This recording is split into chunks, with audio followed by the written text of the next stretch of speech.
Hey, what's up? Remedy here. Welcome to my channel. In today's video, I'll be speaking about walking and exercising, not in the context that everybody speaks about it, but still in a way that is beneficial to you, to your body, and to your mind. So, why am I speaking about walking, you may wonder? Because when you walk or when you're engaged in any activity that forces you to move, or when you're moving, basically, you stimulate the secretion of a neurotransmitter called serotonin. Since this is not a neuroscience lecture, I won't be going in depth about what neurotonin is, the structure, where it's found, and stuff like that. But it's basically found everywhere in your body.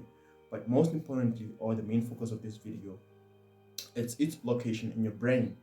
Uh, Serotonin is involved in many things. It's a modulator basically in the brain. It's involved with your appetite, it's involved with your cognitive ability, your motor activity, your emotions. Mostly in stressful times when you're anxious, when you're depressed, when you're stressed, that's when the secretion, or that's when the amount or the concentration of this neurotransmitter release, or the concentration of this neurotransmitter in your brain becomes more. So why does it become more when you're stressed? It becomes more when you're stressed because it has a calming effect. It helps you to calm down. So let me give you an example.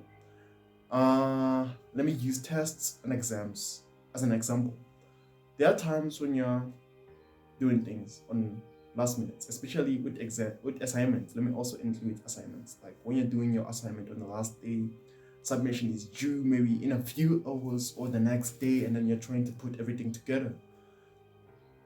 That hasn't it happened to you where you find yourself multitasking, trying to do a lot of things at once, trying to Google this article, Google that article, Google another article, just to do everything all at once. You're still at the beginning of your assignment and you're already worried about your conclusion, you're already worried about your body, you're trying to find answers for the conclusion, the body, and the introduction. Like you're everywhere, your mind is everywhere. That is so because the mind is trying to get you moving, because when you move, you stimulate the secretion of the serotonin neurotransmitter, because it helps you to calm down basically in stressful times and stuff like that. So, given that this neurotransmitter, serotonin, has a calming effect, when you move, you basically stimulate its secretion. It's released when you move. So that's why I want to talk about walking and exercising, because those are activities that basically facilitate the secretion of this neurotransmitter. They basically facilitate the secretion of the neurotransmitter. So walking, why walking? Because walking is simple. So walking also facilitates the secretion of the neurotransmitter serotonin, which can help you in times of stress, basically, when it can help you with your moods when you're feeling low. It can help to give you some sort of clarity. How does this happen, or how does this occur? I'll give you an example with me from my personal life. Like there are times when I'm studying because I'm doing modules or subjects that are related to science. So sometimes you just read through a tree on facts. Your mind gets everywhere. Your mind becomes. You basically reach a point where you can't focus, where you can't concentrate on whatever that you're reading or studying. Your mind just everywhere, or you just become disinterested in whatever you're reading. You just become demotivated. In such situations, most people tend to procrastinate, but I've found walking to help me basically.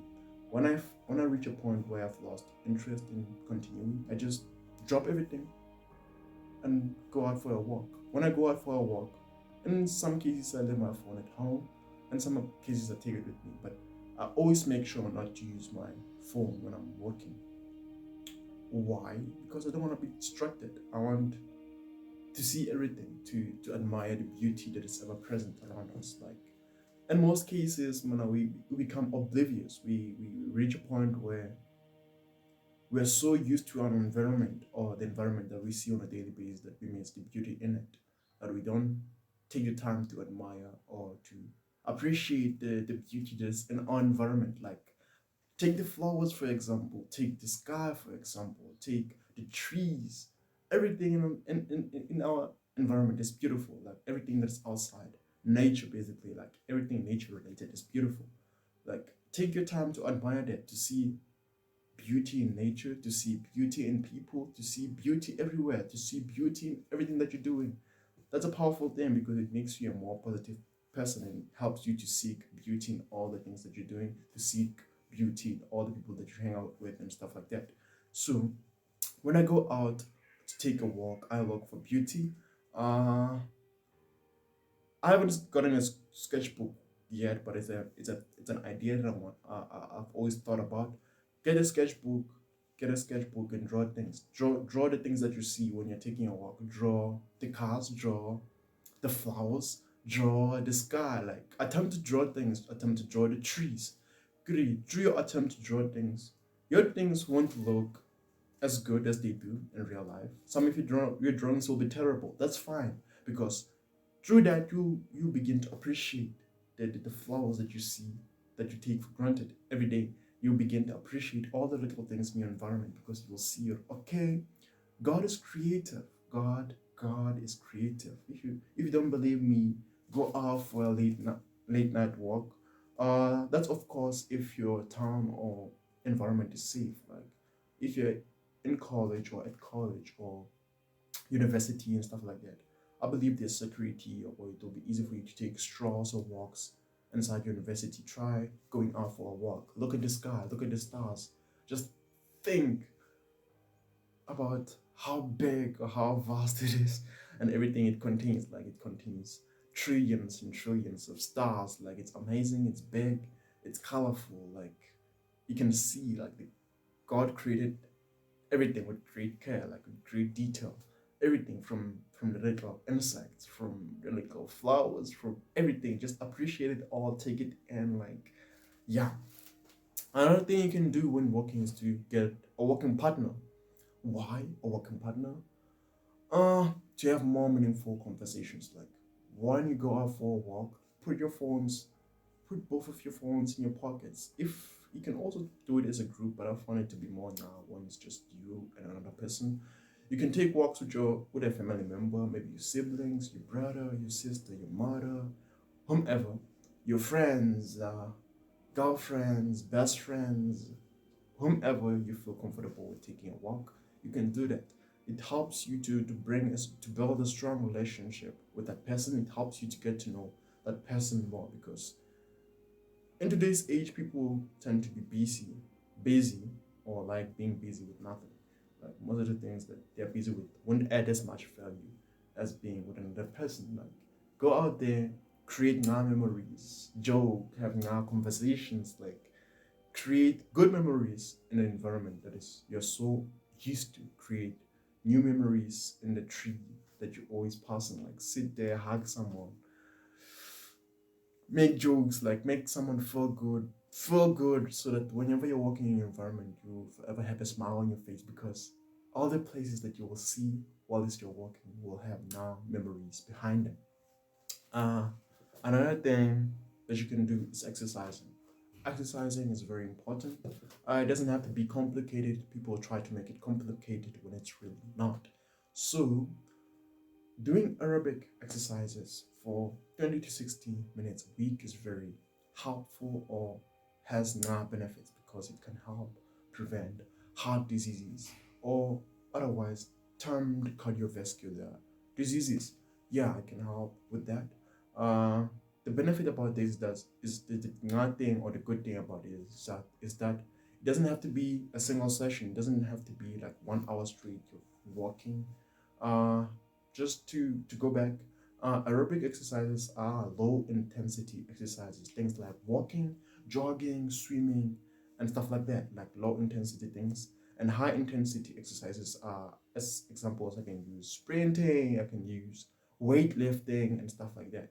Good. High intensity exercises are those exercises that may lead to muscle fatigue, or what, like when you're engaged in them, your muscle can get fatigued, so you have to take a break and go back and continue. Can cause a little bit of muscle pain. Those exercises usually increase your muscle tone and increase your muscle strength and stuff like that. So low intensity exercises are chilled, things like walking, jogging, chill things that everyone, I believe most people can do. Let me say everyone, most people can do and engage in. Huh. So how do you exercise? You can also engage in high intensity exercises for shorter periods of time. Like try doing push-up. Try doing as many push-ups as you can when you wake up. The first few days or the first week will be difficult because you have some cramps, you have some, but as time goes by, you'll get used to it and it will become more fun. So the reason I recommend exercising and walking because in both of these activities you get to move.